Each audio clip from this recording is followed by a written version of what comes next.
Before I start, I'd like to address the person who rejected my sister's job application just because she's a Luo. For those of you who don't know, the Luo are an ethnic group in Kenya, primarily residing in the flat regions near Lake Victoria in western Kenya and northern Tanzania. Now, back to this uncultured, not so well-traveled, narrow-minded, ill-informed, unthinking, and superficial pathetic human being who denied my sister an opportunity, not because she didn't have the skills, but simply because she's a Luo. You are the reason Kenya has gone down 3 places on the Global Peace Index, indicating declining peace and stability. People like you are the root of these problems. I hope one day when you visit a friend's house for the first time, she loses her money and says it's the first time such a thing has ever happened so that you feel uneasy. I hope your visa application gets denied. I hope people only ever value you for your money, not for any goodness or impact you bring to the world. I hope your internet connection is painfully slow. I hope you constantly compare yourself to others only to feel like you are always behind. And finally, I hope every time you look in the mirror, you muster the courage to face the monster you are. This message is dedicated to my sister. Dear Nora, remember, not everyone is meant for you, and you are not meant for everyone. Take pride in that. You are a queen. I've faced rejection more times than I can count. I've been turned down by Sciences Po, the French Foreign Legion, and plenty of girls I've had a crush on. I've also been rejected from teaching jobs I applied to, and to top it off, I was even kicked out of Emmaus for daring to express myself. And that's just scratching the surface. All of this left me asking, what's wrong with me? And why does this keep happening? Each instance of rejection made me feel dejected, unqualified, useless, and even ugly. That's why I decided to learn about rejection, and this video is about what I discovered. Let's dive in.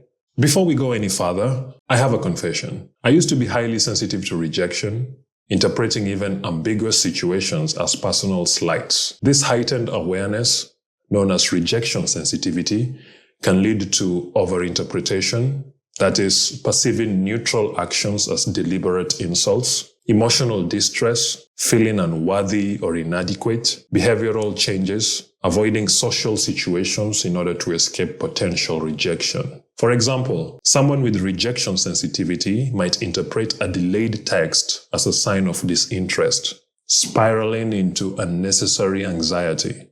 A child who frequently hears criticism might internalize beliefs like, I'll never be good enough, leading to low self-esteem and a fear of showcasing their talents. Even constructive criticism at work can feel like a personal attack. Like the time my professeur référent, that's the teacher responsible for overseeing specific language assistance in French primary or high schools, told me to work on my punctuality. At the time, it caused me shame rather than inspiring growth, but I understand it now. Similarly, after a breakup or a missed promotion, someone might withdraw entirely, believing they are inherently unworthy. If that sounds familiar, then you're not alone.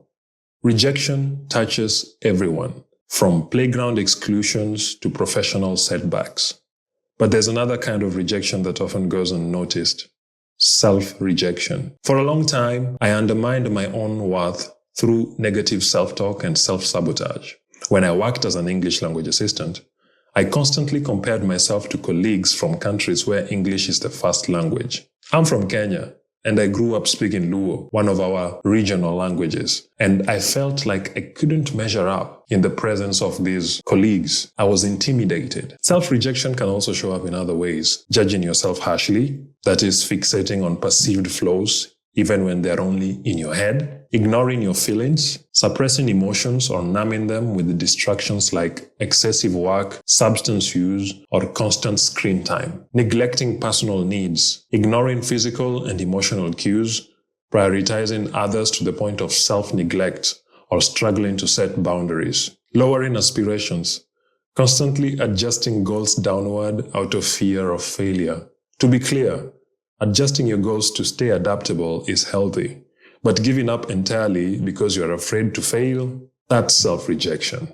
Rejection doesn't just hurt emotionally, it's wired into us. Studies using functional MRI scans reveal that the brain's areas activated during physical pain also light up during social rejection. Despite the pain it causes, rejection offers surprising benefits. Number 1, self-reflection and growth. Rejection prompts introspection, allowing individuals to assess their actions, goals, and desires. For instance, after being rejected by countless girls, I reflected on the saying, Those who search for love only show they are without it. This prompted me to focus on loving myself by prioritizing my mental health, financial stability, and personal growth. Number 2, building resilience. Each rejection strengthens your emotional resilience. Over time, it has transformed me from an emotionally fragile individual into someone who no longer takes things personally.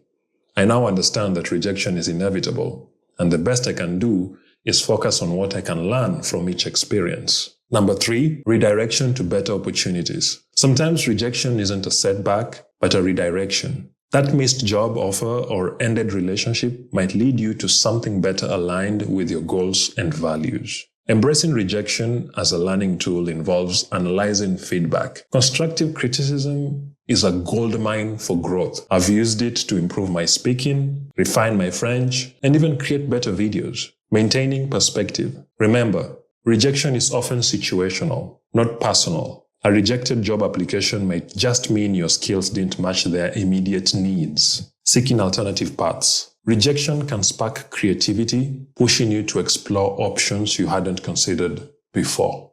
I never knew how to handle rejection with dignity, and here is how you do it. Regulate your emotions. Allow yourself to feel the pain, but don't let it consume you.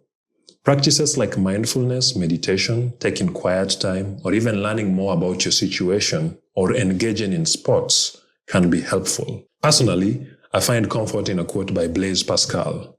All of humanity's problems stem from man's inability to sit quietly in a room alone. I internalize this, take some time to isolate myself, and then listen to music that helps me to process the heart. When I want to fully embrace sadness, I turn to songs from artists like the Lumineers, Camp, Gregory Alan Isakov, Sad Multifandoms, and Rose Mohando, to name a few. I write my thoughts down and then consider possible responses, if any are needed. Sometimes I go running. Secondly, respond constructively. Take time before reacting. Thoughtful responses prevent impulsive decisions and keep the door open for future opportunities. Finally, keep improving. Use rejection as fuel for personal growth. It's not the end, just a step in the journey. Rejection has humbled me, shattered my fantasies and idealizations, and ultimately strengthened my character. It is inevitable, but it doesn't define your worth or future. Next time you face it, try reflecting on your self-worth objectively. You might find you'd overestimated your place in someone else's life or a job's requirement. And that's okay. Remember, everyone faces rejection. Surround yourself with people who already accept you and value you for who you are. Take care, and thanks for your time.